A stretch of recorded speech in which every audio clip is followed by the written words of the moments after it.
जय श्री राधे श्याम।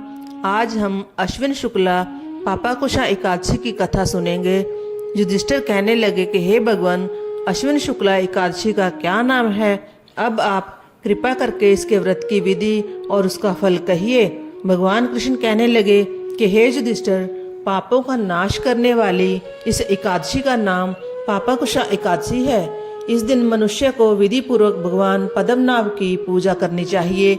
यह एकादशी मनुष्य को मनवांछित फल देकर स्वर्ग को प्राप्त कराने वाली है। मनुष्य को बहुत दिनों तक कठोर तपस्या करने से जो फल मिलता है, वह फल भगवान गरुड़ध्वज को नमस्कार करने से प्राप्त हो जाता है। जो मनुष्य अज्ञानवश अनेक पाप करते हैं परंतु हरि को नमस्कार करते हैं, वे नरक में नहीं जाते।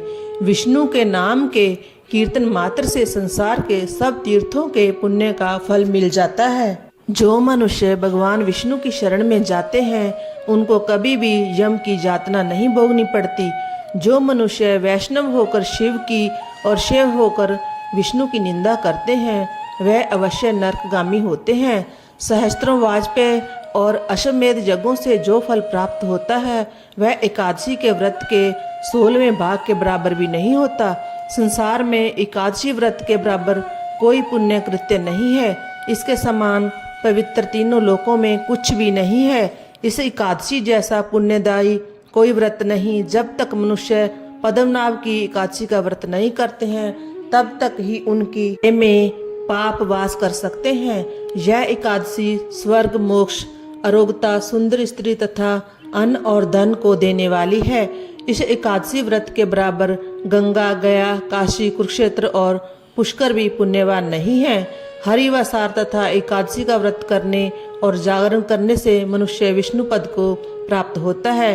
हे राजेंद्र, इस व्रत के करने वाले 10 पीढ़ी मातृपक्ष, 10 पीढ़ी पितृपक्ष, 10 पीढ़ी स्त्री पक्ष तथा 10 पीढ़ी मित्र पक्ष सभी का उद्धार कर देते हैं। वे दिव्य देह धारण कर चतुर्भुज रूप हो, पीताम्बर पहने और हाथ में माला लेकर गरुड़ पर चढ़कर विष्णु लोक को जाते हैं। हे नृपोत्तम, बाल्यावस्था, युवावस्था और वृद्धावस्था में इस व्रत को करने से पापी मनुष्य भी दुर्गति को प्राप्त न होकर सद्गति को प्राप्त होता है। अश्विन मास के शुक्ल पक्ष की इस पापाकुशा एकादशी का जो व्रत करते हैं, वे अंत समय में हरिलोक को प्राप्त होते हैं तथा समस्त पापों से मुक्त हो जाते हैं। सोना, तिल, भूमि, गौ, अन्न, जल, छत्री तथा जूती दान करने से मनुष्य यमराज को नहीं देखता। जो मनुष्य इस प्रकार के पुण्य कर्म किए बिना जीवन के दिन व्यतीत करता है, वह लोहार की भट्ठी की तरह श्वास लेता हुआ निर्जीव के समान ही है। निर्धन मनुष्यों को भी अपनी शक्ति के अनुसार दान करना चाहिए तथा धन वालों को सरोवर, बाग, मकान आदि बनवाकर दान करना चाहिए। ऐसे मनुष्यों को यम का द्वार नहीं देखना पड़ता तथा संसार में दीर्घायु होकर धनाढ्य, कुलीन और रोग रहित रहते हैं। हे राजन, जो आपने मुझसे पूछा वह सब मैंने आपको बतलाया। अब आपकी और क्या सुनने की इच्छा है सो कहो। इस प्रकार एकादशी महात्म्य का 22वां अध्याय समाप्त हुआ। जय जय श्री राधे श्याम। बोलो एकादशी मैया की जय।